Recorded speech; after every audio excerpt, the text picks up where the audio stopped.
Hare Krishna, Namaste. We are here in Dallas, came a couple of days back, staying in an Airbnb. When my daughter first entered into this house, she was walking around and then suddenly she came running out saying there is a lizard on the ceiling in one of the rooms. She went to her mom and then went to her grandmom. Then finally she came to me saying that there is a lizard. I said that's normal. Nothing to be much worried about it. It does its business. We do our business. But she was very uncomfortable. But for me, it was very unusual. Lizard, ants, mice, cockroaches, houseflies, mosquitoes, family, friends. We grew with these members. I tried to explain, but she was not happy. Then I somehow or the other tried to chase that lizard away from the house. When she saw the lizard was out for good, she had a big smile and happily was telling that I am the hero. Then I had a big smile and told her who the real hero is and who the real lizard is. When we think of power, strength, longevity, influence over others, complete control of everyone, who has taken over many planets under one's control, one who has got all the boons that one can imagine, even the Devastas and others who care for that person, it can't be none other than Hiranyakashipu. He cannot be killed by demigods, demons, serpents, cannot be killed inside or outside, up or down, daytime or nighttime, can't be killed by any weapons. Even the Devatas, Yakshas, Siddhas, Nagas, Gandharvas, Kinkaras, Pichasas, Rakshasas, what to speak about Manushya, Pakshi, no one can come in front of him. They are all scared. But this little boy, who is none other than his own son, Prahlad, was standing right in front of his father and speaking everything that his father doesn't want to hear, doesn't like to hear. Hearing the words of Prahlad, his son, Hiranyakashipu raged with great anger. He said, either you must be fool who doesn't know anything, or you must be thinking yourself over intelligent to speak all these things. Looks like you have a desire to die at my hands. Yes tvaya manda bhagyoktaha mad anya jagadishwaraha mad anyaha jagadishwaraha. Who can be anyone else? The Lord of this Jagat, this universe, is just me. You fool, don't understand that. Instead, you have been always talking about Supreme Being other than me, a Supreme Being who is above everything, who is a controller of everyone and who is all pervading. But where is He? If He is everywhere, then why is He not present before me in this pillar? Kasmat stambena drishyate. I am not able to see Him in this pillar. I have heard enough from you, all this nonsensical talk. It is time for me to sever your head from your body. Soham vikatamanasya shiraskaya dharamite.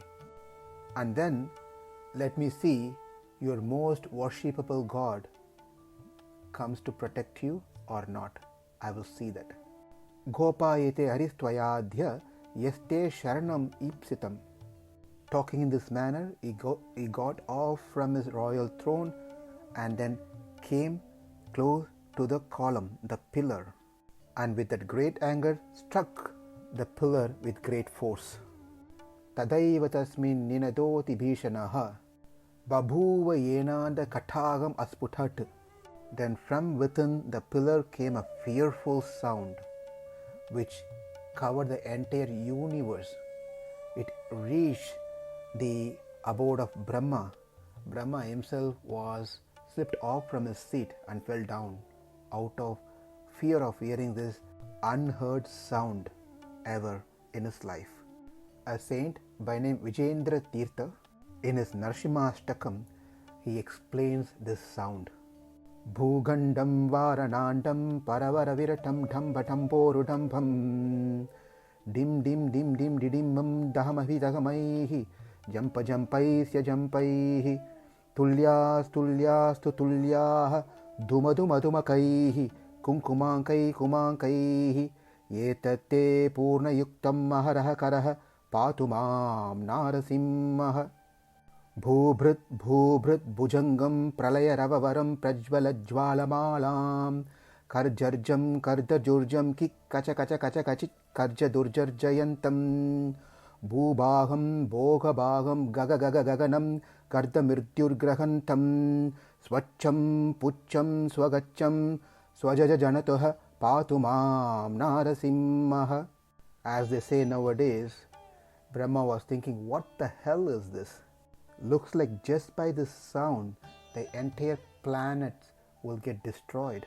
The Acharya says the reason that Brahma heard this and his heart shattered, because the Lord wanted to convey a message to him that it's because of you that all this thing has happened.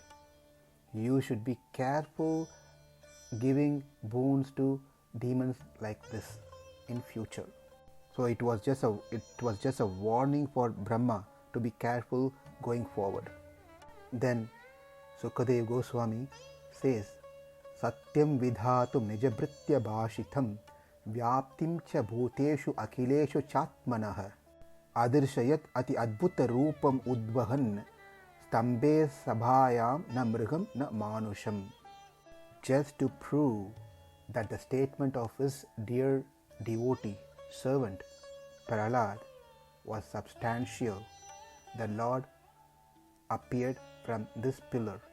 To prove the statement of Bhakta Prahlad that the Lord is present everywhere and also in this pillar. Secondly, to keep up the boon given to Hiranyakashipu by Brahma. Otherwise, the Lord doesn't have to come into the constitution of Brahma's boon given to Hiranyakashipu. He could just bypass and do what he wants to do. But he respected Brahma's position which he has appointed him.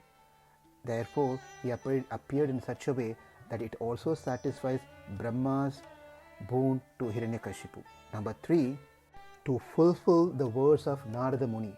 When Indra kidnapped Kayadu, Prahlad's mother, it was Narada who saved Kayadu from Indra and told him there's a great devotee is going to be born from the womb of this mother. Therefore, Stambe Sabhayam na mrigam na manusham. He appeared from the pillar. He was neither an animal nor a human. It's a combination of animal and human, a lion and a man. Ati Adbhuta Roopam. This form of the Lord was so beautiful, cannot be compared. No other incarnation can come closer to the beauty of Lord Narasimha.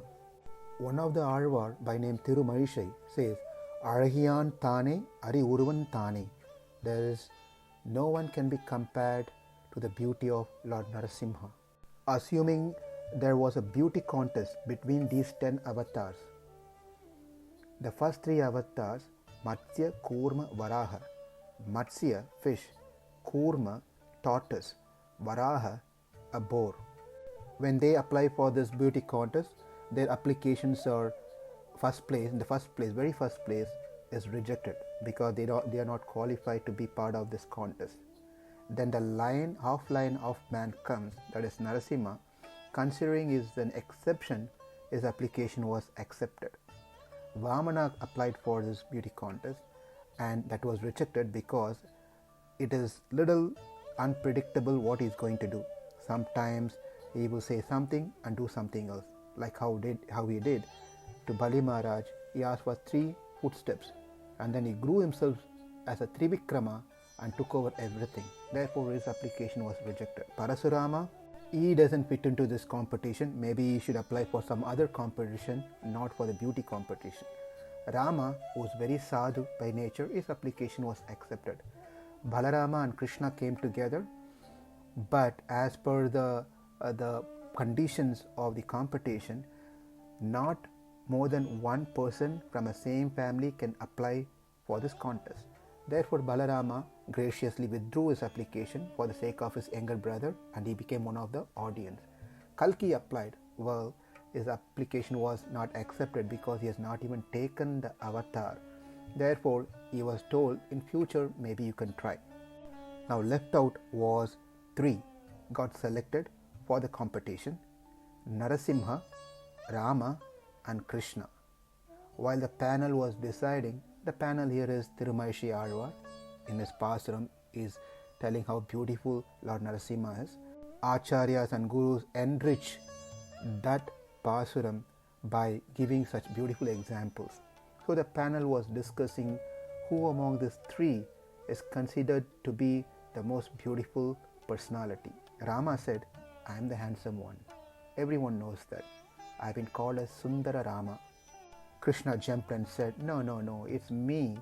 And it's obvious because you can see I have 16,000 wives. How is it possible otherwise if I am not beautiful? Alvar, Tirumaishi Alvar said, well, Arhiyan Thane, Ari Uruvan Thane. None of you both are selected, qualified. It is Narasimha. Rama said, how come? How come you reject me? Alvar said, you are Sundara Rama when you are with Hanuman, because Hanuman's another name is Sundara. Krishna said, what about me? Why did you reject me?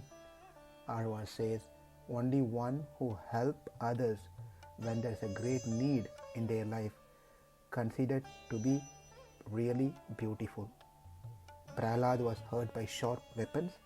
Narasimha protected. He was bitten by venom serpents. Narasimha protected. He was given poison. Narasimha protected. He was thrown into a blazing fire. Narasimha protected. He was given shown all sort of illusion to create a fear in his heart. Narasimha protected. He was thrown from the tip of the cliff. Narasimha protected. He was thrown into the ocean. It was Lord Narasimha who protected him. Therefore, one who protects us at the time of need is considered to be the beautiful one. It is Lord Narasimha who is considered to be the most handsome personality among all of you. One question may arise in our mind: why didn't the Lord appear in the very first time as he appeared now to protect Prahlad? Why? What is the reason that he has to appear now at this time? The answer is, the Lord could have helped Prahlad the similar manner how he helped Prahlad all this while without appearing in the front. But this time he was forced to appear because Satyam Vidhatum Nijabritya Bhashitam. Prahlad told, I could see the Lord in this pillar. To prove that word of his devotee, the Lord appeared from that pillar. That's the only reason why the Lord appeared. Hiranyakashipu himself was amazed to see this wonderful form, which he has never seen before, of half man and half lion. Mimamsa manasya samuttito grato nrsimha rupas tad alam bhayanakam pratapta chamikara chandalochanam spurat satakeshara jrimbitananam karala damstram karavala chanchala kshuranta jigvam brukuti mukolbhanam tabdodvakarnam girikandaradbhuta vyatasya nasam hanubheda bhishanam divisprishat kayam adhirga pivara grivora vakshasthalam alpa madhyamam chandramsu gauris churitam tanurahir vishwak bhujanika shatam nakayudam durasadam sarva nichutarayuda praveka vidravita daitya dhanavam. These set of slokas narrates the beauty of Lord Narasimha. Definitely it's beautiful for the devotees and it is fearful for the demons. When the Lord appeared from the pillar in front of Hiranyakashipu, this is what he saw. Narasimha Rupaha, the form of half lion and half man. Bhayanakam, very fearful. Prataptas chami kara, his form was like a molten gold. Chandalochanam, fierce eyes, which was flashing. Satakeshara, by his mane, the hairs around his face and head was like a blazing fire. Jimbithananam, his face was expanded. Karaladamstram, his set of teeth were deadly. Karavala Chanchala Kshura Antak Jigva, his tongue was like a sharp razor. The tongue was waving on different directions, left and right and up and down, symbolizing wanting to taste something out of Hiranyakashipu. Brukuti Mukha, his face was fearful. Stabdha Urdhva Karnam, his ears, both ears were raised upward, extended upward, like it will be for the lion. Kirikandhara Adbhuta Vyatasya Nasam, his nostrils were like caves of mountain. Hanubheda Bhishanam, when Hiranyakashipu saw the Lord's mouth, for us its lotus mouth, for him it created a fear, seeing the separation of the jaws and the way it was. Divis Prishat Kayam, his body was touching the sky. Adirga Pivara Griva, his neck was fat and short like that of a lion. Uruvaksha Sthalam, he had a broad chest. Alpa Madhyamam, his waist was thin and slim. Nakayudam, his fingernails were like weapons. Seeing this wonderful form, or in the eyes of Hiranyakashipu, seeing this fearful form, Hiranyakashipu didn't know what to do, but he started attacking the Lord. He didn't realize he was like a small insect in front of the Supreme Lord, Narasimha Dev. He was an insignificant creature who can easily become invisible, like a small insect which falls forcefully into the fire. And that's the example given by Shukadeva Goswami himself. Alakshito agna patita patangamo yata narsimho jasi sosuras tadha. But this may be astonishing for our eyes. For the Lord, this is not at all astonishing. Natat vichitram kalo sattvadhamani. Then Narada Muni tells Yudhishthira, this is a story within story within story. So the story is actually told to Yudhishthira by Narada, which is in turn told by Sutta Goswami to the sages of Naimisharanya, and which he heard from Sukadeva Goswami narrating the same story to Parikshit Maharaj. Here is where the heroism comes. When we get a chance to defeat an enemy, we don't wait for a certain period. When the chance comes, we defeat that person. The psychology behind the reason to defeat the enemy sooner is because we don't know whether we'll have the same power the next day. If we are powerful today, let's defeat our enemy today, now, not to wait for another day where he may become powerful and I may become weak. Where in case of Narasimha Dev, it's not so. Therefore, he is the real hero. Satasya hastos kalitas tata suraha vikridato yadvad ahir garutmataha. Narasimha Dev catch holds of Hiranyakashipu and fights with him, and then slip him from his hand, let him go, and again catch him and fights with him, and then let him go. He was repeating this few times, just like how Garuda sometimes plays with a snake, let it slip from his mouth and catches back again, and let it go again and catches again. It does in a playful manner. Likewise, the Lord was having fun doing this with Hiranyakashipu, who had taken the boon, all possible boons from Brahma, Indra, Agni, Vayu, Yama, all those devatas, when they hear the name of Hiranyakashipu, they fear. Over here, the Lord was treating him like an insignificant insect. Therefore, who else can be the real hero than the Lord, Narasimha himself? The one God who comes on time without any delay to protect his devotee who has complete faith in his lotus feet. To that Lord, Let's offer our obeisances in full surrender. Mata Narasimhascha Pita Narasimha, Bhrata Narasimhascha Saka Narasimha, Vidya Narasimha, Dravinam Narasimha, Swami Narasimha, Sakalam Narasimha, Ito Narasimha, Parato Narasimha, Yato Yato Yati Tato Narasimha, Narasimha Devat Adikam Na Kinchit, Tasman Narasimham Sharanam Prapatye. Thank you. Hare Krishna.